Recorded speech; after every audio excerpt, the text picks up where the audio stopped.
ഇതെന്ത് തേങ്ങ ബാറ്ററി ഇല്ലേ?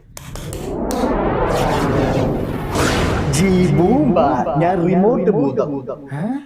റിമോട്ടിലും ഭൂത. പണ്ടൊരു കാറിന്റെ അടിക്കുന്ന ഭൂതം എന്ന് ഓർക്കുന്നില്ലേ? അപ്പൊ ഇതിന് പ്രസക്തിയില്ല. ഒരുപാട് നാളത്തെ റിമോട്ട് വാസത്തിന് ശേഷം എന്നെ മോചിപ്പിച്ചത് മുതലാളിയാണ്. അപ്പൊ ഞാൻ ഇന്ന് മുതലാളിക്ക് കടപ്പെട്ടവനായിരിക്കും. ഇന്നൊരു 1000 റുപ്യ തരുമോ? അയ്യടാ, അങ്ങനെ പൈസ തന്നിട്ടുള്ള കടപ്പാടൊന്നുമില്ല. കടായിട്ട് മതിയെന്ന് 10 കൊല്ലം കഴിഞ്ഞിട്ട് തിരിച്ചുതരാം. എന്റെ ഇല്ലാത്തോണ്ടല്ലേ റിമോട്ടിനകത്ത് ഞാൻ കമ്മട്ടുണ്ടാക്കുന്നതായിരുന്നില്ല, കയ്യിൽ കായ് കുമിഞ്ഞുകൂടാൻ. ഇത്രയും ദാരിദ്ര്യം പിടിച്ച ഭൂതം. അലാവുദ്ദീനൊക്കെ കിട്ടുന്ന അത്ഭുത വിളക്കിലെ ഭൂതം നമുക്കൊക്കെ കിട്ടുന്നതോ അലോലാതി ഭൂതം. കുണം നന്നാവണം. എന്തായാലും റിലീസായില്ലേ, പോയി രക്ഷപ്പെടും. അങ്ങനെ പറയരുത് മുതലാളി. മുതലാളിയുടെ ആഗ്രഹങ്ങൾ സഫലീകരിച്ച് തന്നാലേ ഞാനൊരു കംപ്ലീറ്റ് ഫ്രീ ബേർഡ് ആവുള്ളൂ. പൈസ ഒഴികളുള്ള എന്താ ആഗ്രഹങ്ങൾ ഉണ്ടെങ്കിലും ഒഴിഞ്ഞോളൂ. പൈസ അല്ലാണ്ട് പിന്നെന്ത്? പൈസ ഉണ്ടെങ്കിൽ എല്ലാ ആഗ്രഹങ്ങളും ഓട്ടോമാറ്റിക് ആയിട്ട് ഫില്ലാവും. എന്നാലും വേറെ എന്തെങ്കിലും പറയൂ, ഞാൻ സഫലീകരിച്ച് തരാനേ. ഓസിക്ക് കിട്ടണല്ലേ, കളയണ്ട.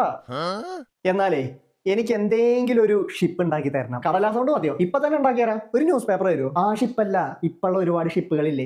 Situation ship, textationship, nanoship, ഡെലിവേഷൻ ഷിപ്പ്, ബെഞ്ചിങ്, ബ്രെഡ് ക്രാമ്പിങ്. ഇതിലുള്ള ഏതെങ്കിലും ഒരു ഷിപ്പ് ഒരു പെൺകുട്ടിയായിട്ട് എനിക്ക് സെറ്റ് ആക്കി തരണം. ആഗ്രഹം കൊണ്ടോ? ക്ഷമിക്കണം മുതലാളി, 90s കിഡ്സിന് ഇതൊന്നും സാധിച്ചു കൊടുക്കരുത് ഞങ്ങളുടെ പ്രിയാമ്പിൾ ഓഫ് കോൺസ്റ്റിറ്റ്യൂഷനിൽ പറയുന്നുണ്ട്. അപ്പൊ ഞങ്ങൾ എന്താ ബിരിയാണിയിലെ കരയാൻ പോവോ അവഗണിക്കാൻ? ഞങ്ങൾക്കും ഇതേപോലെ ഷിപ്സിനോട് ആഗ്രഹം. അത്ര നിർബന്ധമാണെങ്കിൽ ഞാനൊരു സ്കോളർഷിപ്പ് സംഘടിപ്പിച്ചു തരാം. ഞാൻ പഠിത്തം നിർത്തിയതാ, എന്നൊരു ഇന്റേൺഷിപ്പ് എടുക്കട്ടെ. എനിക്ക് വേർപ്പിന്റെ അസുഖമുണ്ട്, വരാൻ പാടില്ല, അലർജിയാ. എന്നിട്ട് ഇപ്പൊ വേർക്കുന്നതോ? പണിയെടുക്കാതെ കുഴപ്പമില്ല, പണിയെടുക്കണ വേർപ്പിന് അലർജി. വെറുതെ എല്ലാം ഒന്നും സെറ്റ് ആവാത്ത. മീൻ പിടിക്കണേലേ കൈ നനയ്ക്കണം. ചൂണ്ടട്ടൂടെ?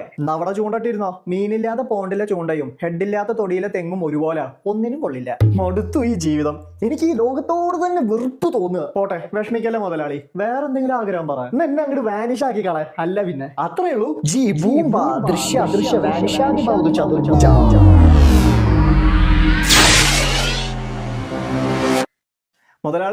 മുതലാളി അദൃശ്യനായി.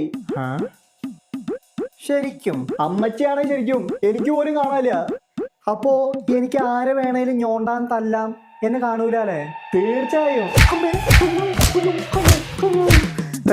ഒരുമാതിരി മറ്റേ പണി കാണിക്കല്ലേ. കുഴിമന്തി വാങ്ങി തന്ന കഴിക്കുന്ന മയണൈസ് ഒഴിക്കല്ലോ. അയ്യോ വയ്യ, ചുമ്മാ ഞാനൊന്ന് ടെസ്റ്റ് ചെയ്താ. സംഗതി കൊള്ളാം കേട്ടോ. പക്ഷെ നമുക്ക് എപ്പോഴും ഇങ്ങനെ ഇൻവിസിബിൾ ആയി നിൽക്കാൻ കഴിയില്ലല്ലോ. അതുകൊണ്ട് മതി കളിച്ച് ഇങ്ങനെ തിരിച്ച് വിസിബിൾ ആക്ക്. അത് പറയാൻ വിട്ടുപോയി, തിരിച്ചാക്കാൻ പറ്റില്ല. അതെന്താ? ഷോ, തിരിച്ച് വിസിബിൾ ആക്കണേൽ എനിക്ക് മുതലാളിയെ കാണണ്ടേ? മുതലാളി ഇപ്പൊ ഇൻവിസിബിൾ അല്ലേ? ജി ബൂംബ.